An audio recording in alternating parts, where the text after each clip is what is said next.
It was the constant having to track tardies, having to track IDs, just the day-to-day stuff that was taking so much time that kept us from being the instructional leaders that we wanted to be.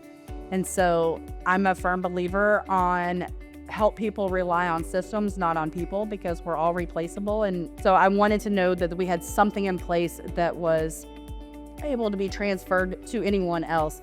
And so when we brought in Minga, the time saver changed our chaos or our chaotic world to where we became the instructional leaders that we were meant to be. So we had to have some really hard talks with ourselves and come face to face with the fact that we needed to do something better. We needed to do something different. And Minga was definitely one of the processes, the system that helped us with that. The aha moment was actually my students brought Minga to us. They heard about Minga. They learned a lot. He came back and said, "Hey, Miss Ferry, we want you to implement this Minga thing." And so they created a whole presentation to tell me why what we were doing to waste our time and how we could be better support for them. We have to put systems in place, and that year we were just trying to survive, my first year. So last year we put Minga in place, and we decreased fighting by 62%. 62% in 1 year. We decreased our office referrals and our fighting. We go in, a cell phone gets taken up, we put it in Minga. Minga sends out to the student and to the parent, your child received a cell phone violation, or your child has gotten their third tardy. Your child has gotten their second dress code violation. The system sends it out. So it's not us, the system is doing that for us. If they don't serve that consequence in that amount of time, it automatically escalates into what that next consequence is. So that has taken a lot of time, but also kept us from being the bad guy all the time. It's like, well, I don't know, Minga did it. It's been fantastic. About 6 weeks into the school year, we had already positively praised about 10,000 students. And just getting those positive touches with our families over and over and over again has been incredible. But the thing that I didn't expect was the number of students who run up to me on a regular basis and like, "Hey, can I get a Minga point?" I'm like, "Why?" And they're like, "Because I asked you." I'm like, "You're gonna have to do something." And so we've started doing some things where it's like, okay, we use those 4 championship behaviors: respect, integrity, safety, and excellence. And it's really easy for us in that we were intentional that those 4 words came up with a verb. We can kind of point them back to, remember, without having to get into a long lecture, we've laid a foundation of this is what our 4 championship behaviors are. So it's the recognition. We're not chasing down the bad behaviors. Now we're able to actually shift the culture. So the kids are seeing that they're being recognized. So we have a similar system with core values, and we're Links Pride. Pride is productive, resilient, integrity, dedicated, and empathetic. We're seeing it's a shift in mindset all around the campus, and my campus is happier. Like, the kids are happier. We have Raider pencils, Raider pens, lanyards, t-shirts. We're going to buy some snacks and some things in there. Then we're always looking for things that don't cost us money, right? So we're throwing in a free Tardy, right? Because that'll save you an hour of detention if you get it at the right time. We are starting a school store again. We just built a new high school. So our graphics design department is creating the swag, so we're not all full up and running up for that.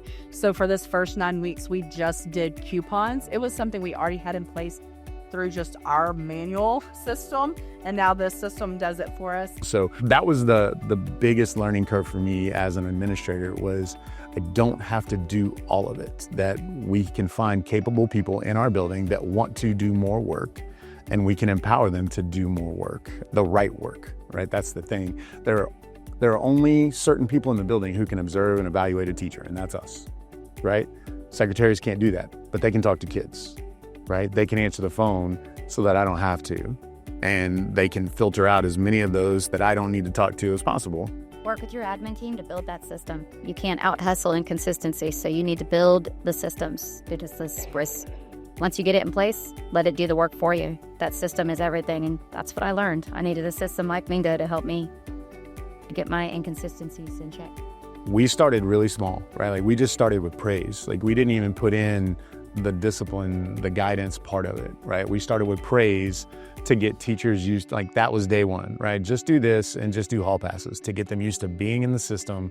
And we didn't have another hall pass option, so like, we had to use it. We started really small, made it seem super achievable.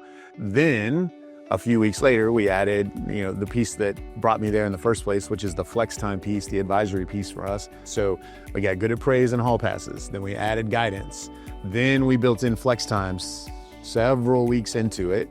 And we rolled it out and looked at it and went, okay, here's some gaps. I'll make a video because I don't do staff meetings before or after school. I do everything virtually to try to protect their time. And I send it out to them once a week. We started with just tardies. We were spending so much time as administrators out in the hallway with our mobile desk writing the carbon copy tardies every single period, especially first period where there's 100 plus tardies. And so that was taking so much time. And then once you have that, then you have to go back to your desk and then you have to put them all in our ascender so that it would keep track of it. Or, our attendance clerk did. Somebody had to do that next step of work. So that was a lot of time. We started with that and then we started building from there. So we have our behavior coalition that meets every month, and our behavior coalition goes through this data and they dig into it. And it is impressive because where a couple years ago fighting was our big thing, you'll see that tardies were number one, and then we were able to write a SMART goal for off-task behaviors in the classroom, refusal to work, and disrespect to an adult. Those were the top 3 behaviors that came up after tardies. And it was just really cool to be able to dig into that and see which kids it was, how many times were they doing it, which teachers are giving it, how many praise did that teacher give compared to the consequences that they're giving, and we could dig into all of it. And all of those reports are pooled very easily, and you can filter. There's a form they have to fill out for the counselor, and when you click the counselor pass, it takes them to the form, and they fill out the form to go to the counselor, so you don't get just an automatic counselor pass. So it had so mmany features. I kind of lost it one day and I was like, are you kidding? In 2.5 weeks, we've written 2,875 passes. What are we doing? That's this amount and it tells you exactly the amount of time that student, when the time they left to the time they come back in. So when you take that number of passes and you look at the time, how much instructional time are we losing?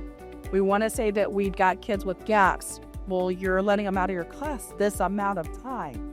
It's a conversation that you can have with parents. So we track basically, other than things that have to be reported to the state, like ISS, OSS, we track everything in Minga because the data is just so much better there.